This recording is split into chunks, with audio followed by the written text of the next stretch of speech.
Rajat Rajgaria is Managing Director, Institutional Equities at Motilal Oswal Securities Limited. Rajat, good morning. Great to have you with us here. Prashant this side. Are you bullish? Are you getting worried? Or are you a non-believer in what the market is doing? Well, I'm always a believer in whatever markets do, but I'm definitely not worried. I think the markets has their own wisdom in the way they have been trading over the last few months. I just thought that the kind of fall that we saw in August, September was really uncalled for. And the markets is just shifting gear a little bit to trade at a higher level in 2014. The range of the market will be there, but I think that the range is getting shifted up by about 500-600 points. So if 2013 was a range of 5,400 to 6,000, I think the markets are just preparing for a range of 6,000 to 6,500, at least till the time we see the election outcome in May 2014. No, so let me ask you, you're saying the range is now 6,000 to 6,500, or we are making the base for that? I think we are making the base for that because whatever kind of a growth that you saw in the earnings of about 8-9%, the market is just shifting higher to accommodate that because there is no re-rating or a de-rating catalyst for the markets right now. Right. Yes, I spoke to Manish yesterday, Manish Suntalia from Motilal, and he was pointing to more earnings surprises in the current quarter, right? Upgrades to downgrade ratio and those kind of things. And he thinks fiscal 15, 16 earnings growth CAGR could be, I think 13-14% is what he said. What's your sense? Are we likely to see that kind of strength? Well, I think the one most important learning this quarter, last 1 month, which I think has made the market move up by almost 300-400 points, has been the whole earnings acceleration. When we compiled our expectations at the beginning of October, we were ourselves surprised that versus a minus 3% growth in June, September was looking like a plus 4% growth. And whatever numbers have come till now, versus our estimate, the numbers have been even 400 basis points higher than the estimates. So if we were looking at a 4% growth for this quarter, based on the companies that have reported till now, that number looked like 6-7%. I think that's a big jump from a minus 3 to plus 7%. That also gives the confidence that the kind of downgrade that we saw between March and June was basically got stabilized in September, and a lot of the good growing companies are pushing this aggregate earnings higher now. This year as a whole, FY14, think we can look forward to an almost 8-9% growth. But FY15 will be like a 12-13% plus kind of a growth at the aggregate level. And as we move forward, these numbers can of course move higher also. Rajat, all because of this one quarter? 8 to 9% fiscal 14, I think much higher fiscal 15, but why? I remember till a few weeks back, people were saying fiscal 15 estimates are very aggressive at whatever 7, 8, 9%, and they need to be brought down sharply. So why the sudden change? I think there are two reasons for this. First is that the kind of currency depreciation that we have seen, it is very important to know that almost 45% of the earnings are beneficiary of currency depreciation. The market as a whole may see a de-rating to the earnings that move up, but the earnings per se sees an up move wherever currency depreciates. So in the last one quarter, from an average 55-56, I think now people are modeling in between 61-62. So that in itself has moved up the earnings. That is one. And second, the companies which were leading the whole downgrade, their contribution has become so low now. Like I'll give you a number, the contribution of consumer, healthcare and technology in the earnings is now at a 12-year high in this quarter, right? And those companies are still doing reasonably okay. Private sector banks, where people thought that a lot of the mark-to-market losses or asset quality issues will come up, I think they were the surprise pack of this quarter, where they still were able to handle the entire cycle quite well. These things all put together have ensured that the fears that were there when the market fell to 54, 5500 did not came through the earnings, and so the market very quickly moved up back to 6,000 plus. Yeah. So in a way, what we saw starting July in terms of the turmoil was you're saying it was a mirage, right? It was a feedback loop. Well, I think that there was no real reason to do for all of that to happen, and this is the right deal now, right? Is that what you're saying? I think that was an overreaction to an overreacting macro variables, where the fear overtook everything, and a currency of 69 and an index of 5200 were the two extremes that we saw as the result of a fear. What do you think what segments do you think will drive growth, earnings growth through fiscal 14, the rest of fiscal 14 and fiscal 15? I mean, hence, I think where would your what would you focus on in terms of actual buying? Well, I think there are four sectors which will drive earnings till now, and we are right now not forecasting any change in an economic cycle. We are just assuming the continuity of what we are seeing right now.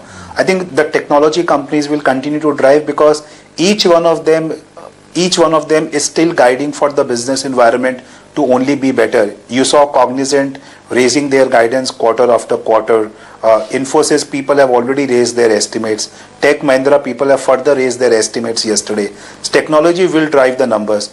Second, I think private sector banks, the kind of downgrade that you saw just a quarter back on the numbers, again people have started putting some upgrade to those numbers. So that will be another growing pack. A couple of other spaces which are seeing some rebound. I think in autos, this quarter was a very significant surprise for every company on the margins front, and the October volumes have also been good. So in second half, I think auto will be another sector where you will see growth being better on a YOY basis. Telecom, of course, will be the highest growing sector in absolute number, because first the base was very low last year second half, and second the business is at its best over the last many years right now. Lastly, I think companies sector like cement, where they had last 4 quarters of degrowth in earnings, you'll start seeing growth in earnings coming from December quarter for them. Yeah.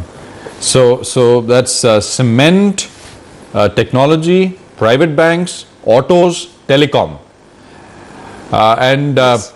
In terms of where stocks here are trading, you're finding a reasonable number of opportunities. Well, yes, market always have opportunities at all levels, and at these levels, I think once you start getting less negative on the growth front, as what has been the case, many of the stock valuation starts looking good. Many have said, Rajat, that focus on the broader market, right? We ran a simple query on the day when the Sensex made a new high, which basically told us that 75% of all BSE listed quoted stocks are at least 50% away from their respective highs. This on a day when the Sensex made a new all-time high. Many have said, well, that's the area to focus on. You know, the next leg of performance will come there, because they'll at least come some distance, not all the way, but they'll at least travel some distance. Do you agree with that? Or you think, I mean, you just got to be agnostic about market cap and sectors and things like that, just go with what's doing well? Well, I think you'll have to look at every stock in the individual space, where if you find a reason that the business has seen a temporary slowdown and the valuations have seen even bigger hammering, then you have to look at buying those stocks. And a lot of these stocks will fall in that 75% category. The bigger money in the markets will be made whenever the cycle turns is in those categories. But I think right now people are playing the valuation game first. The growth game in those stocks will come later. I definitely don't want to leave an impression that we are suddenly seeing growth rate changing into many of those companies. I think it is just that as you are turning less negative, the valuations are correcting from the levels where we have seen for them. For example, the PSU banks, they were trading at the decade low valuation till about a month back. And in this quarter, when the banks reported asset qualities which were better than what people thought, suddenly you saw an average 20 to 30% rally, in some cases even more, from the prices that they were trading at. So it has to be looked, every sector, every stock will have to be looked on its own merit. Yeah, I agree. But you would agree that the recent rally that you saw was led by Bank of India results and a few others which reported better results. Not just Bank of India, but a few others as well. SBI and PNB are yet to report. PNB today, SBI coming Wednesday. What's your sense? I mean, if they disappoint, and I can't imagine how they can really surprise on the upside, right? They are large banks with huge exposure to all parts of the economy, and we know how things have been. And I was looking at the restructuring data for October this morning. It's exploded, the restructuring in aggregate terms and the average ticket size as well. So, what's your sense? Is the move in PSU banks overdone? Or is the market saying, well, we know what can happen, we know what can go wrong, we've already seen very depressed price levels, so is that the feeling amongst participants? Well, I think many of the people have been looking at them purely as a trading opportunity right now, and whenever stocks after falling 50-60% from their highs move up, then it always creates some interest. But we are really not seeing any widespread interest into these banks. Coming back on the fundamental side, I think what is more important to look into these banks is that first, at the macro, have things been little better than what they were in the month of July and August? And the answer is yes. Most of the investors still put these stocks in a basket and trade them on a macro basis.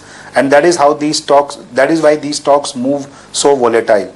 And secondly, what are the expectations? I think the expectations were quite bad, and that also may be the function of the way the stocks crashed. So once the stocks fell by another 30% between 15th of July and 2nd of September, people kind of started making forecast also that this quarter will be more worse than what June was. I think the fact was that this quarter turned out to be little better than what June was for the banks. Of course, PNB and SBI will be the two big numbers to watch out for, right? I think the expectations have remained low, and if these banks don't report further deterioration from what they did in the June quarter, right, I would think that investors will be more positive to look at them, to buy them in the correction rather than sell them higher. Okay, so the bias is that. Got that. Rajat, thanks very much for that. Great to chat with you as always, and hope to have you back soon again. Appreciate it. Thank you. Rajat Rajgaria at Motilal Oswal Securities with his thoughts. All right, market is down 30 points. I think we are back at the day's lowest level, so 0.5%. Sensex is off 0.4%. That's basically what you've got. 62.65 on the rupee. Let's just put that up as well. It's down about 24 paise as things stand. That's about 0.4% lower. Let's take a break. We are back in 2 minutes. There is a whole other list of stocks to talk about. We'll get you some more trades with Sarvendra. All of that back in 2.